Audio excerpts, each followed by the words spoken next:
Not in abduction territory.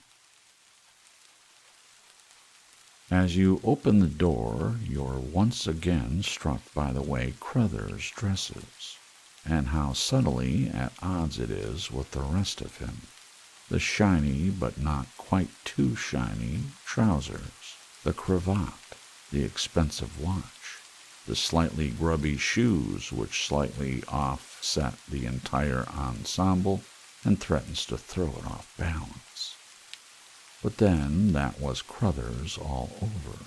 Just when you think he's going to step over the edge, he pulls you back and restores balance, almost as if the entire thing had been a carefully choreographed act from the start. Like with the murder suspect he threw against the glass in the interrogation room hard enough to crack. Also one of the best cops you ever worked with, which is why he is one of the few you are still in touch with. You offer him a coffee, he declines and sits down. With Crothers, as much for his personality as his cop instincts, you always feel he knows a little more about your shit than you'd like him to. And this loss of control is always a little disconcerting. He glances out the window, seemingly seeking inspiration or else fighting something off, something small but inside him. He smooths out his trousers and clears his throat, grins. My ex-wife, man, my goddamn ex-wife. If you had said to me, say 7 years back, that at the age of 50 I'd still be single and hung up on a woman I hate, that my marriage was the worst 7 years of my life, and that's coming from a man who worked both vice and homicide. You don't know what to say to your friend. You've never been good at responding when people open up. But you think of the nurse and the woman she reminded you of. You think of your own shortcomings in that department. There is a short, uncomfortable silence before Crothers changes direction. Now I gotta tell you this, baby. I don't know what it's worth or what it's gonna mean to you, but I gotta tell you. Is it about one of my cases? No, don't get too excited. It might be nothing. Just, network information. Okay. I spent Tuesday chasing a meth head bail skipper all about town, and I finally cornered him to some east side tenement. The fool nearly leapt the 5th story. But when we finally get the rat in a cage, he tells us a few worthwhile things. One is that there's a major shipment of H coming into the East Pier, and then he mentions the McFrenzy brothers within that context. Buying or selling? We don't know yet, maybe brokering, but he also said his buddy told him. So but he reckons that the leprechauns have also moved into the synthetic fentanyl business. Isn't fentanyl already synthetic? Well, then this shit is more synthetic. Well, that doesn't sound good. No, it does not. A silence, then. How's your missing girl case going? The one with the exotic name. Well, we are thrown for a loop, to be real with you. We is you and Teller, I presume. Yeah, so? Actually, I'm not sure what you do and don't know, but basically we are working a case for one of the Yu brothers. He had an interest in one of his brother's interests. They're kind of semi-estranged, right? But still have to cooperate.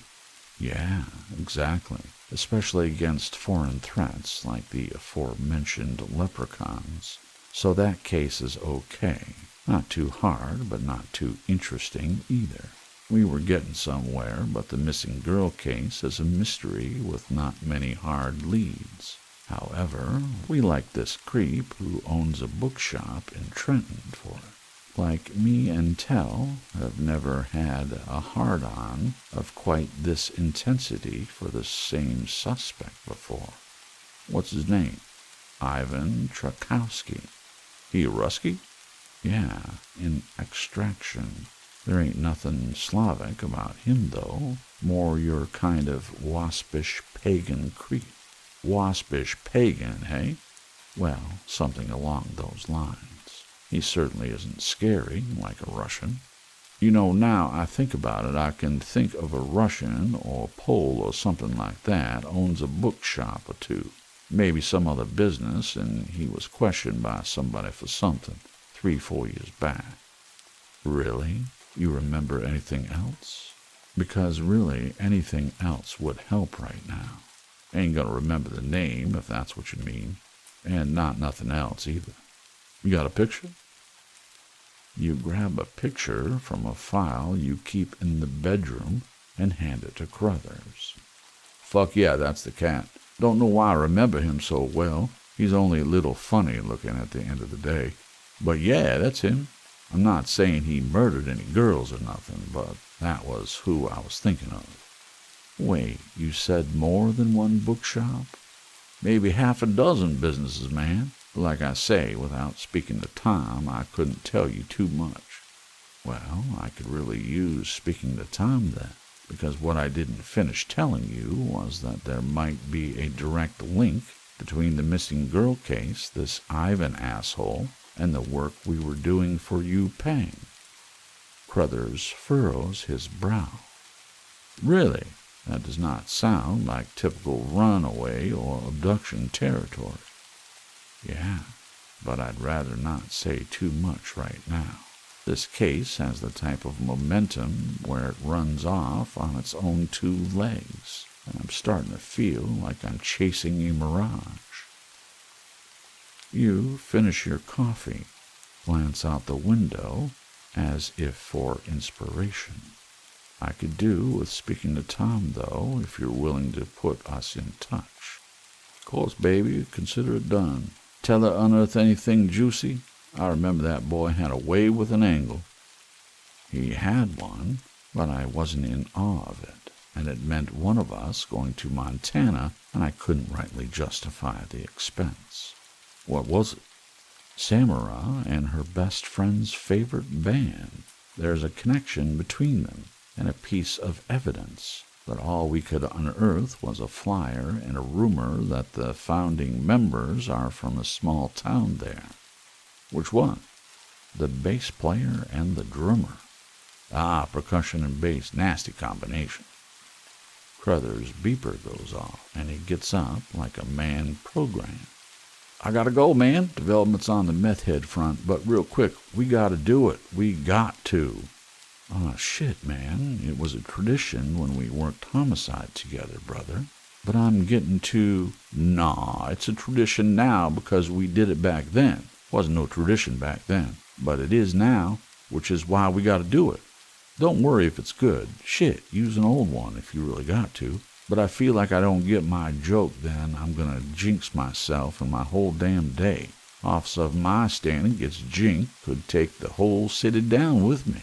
You want to be responsible for a synthetic fentanyl outbreak? No, sorry. Make that epidemic, motherfucker.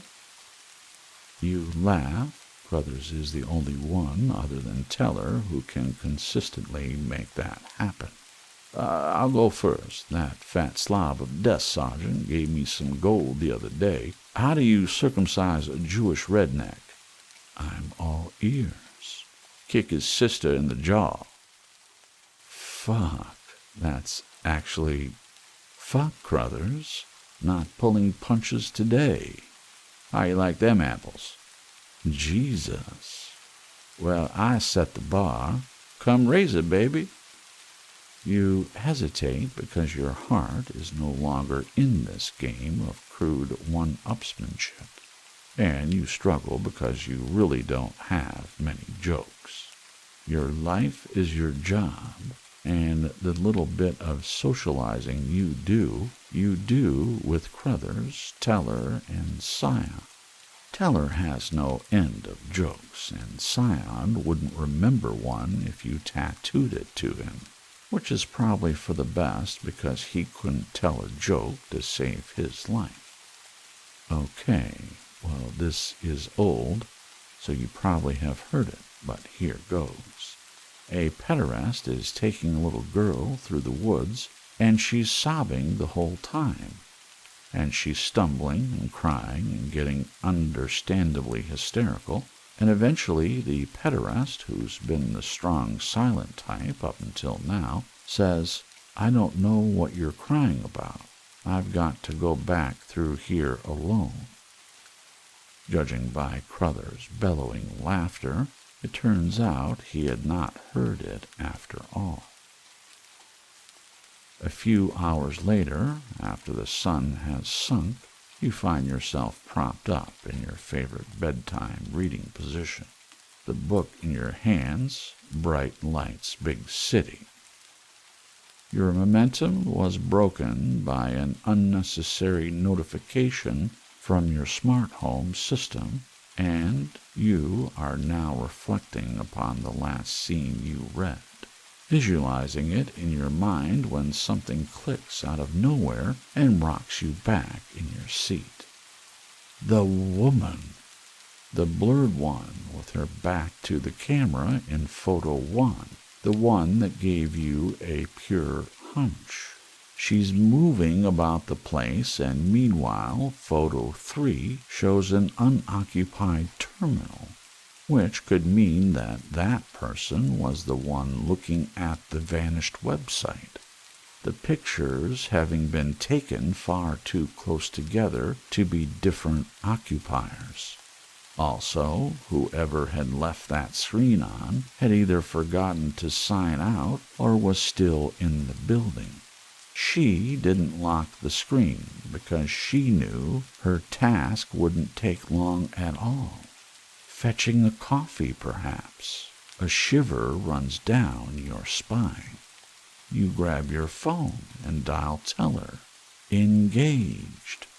You dial again immediately, and this time he answers.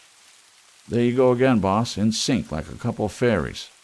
I think that kind of language was stopped by government decree around 2020. "Why you calling? Forget your milk money or something?" You first. "Okay, your wish. A small update on the hospital. They found a strange knife at the back of the janitor's closet." "Strange how?" "Just a little weird, in an ornate antique kind of way. Better you just see it. Could be nothing but they're dusting it for prints." "Our usual uniformed informant tell you that?" "Yeah." "Okay. You?" "Speak to him, your friend in NSA, I mean. Speak to him today and see what you can do. Don't push too hard well, shit, you know what you're doing. Feel him out. But just don't be too pushy. If we can get this thing, on it, hoss." A sense of excitement grows between the notes of the disconnected phone line, because if they are the same person, this might explain your gut feeling, the one that refused to leave you, that this person was significant or at least up to no good. Before, it was just a hunch, the strongest and most inexplicable you ever had, but still just a hunch. But now you have a hunch connected to an anomaly, a vanished website, and you wonder why it took you so long to see something that was hiding in plain sight. You wonder what else you can't see.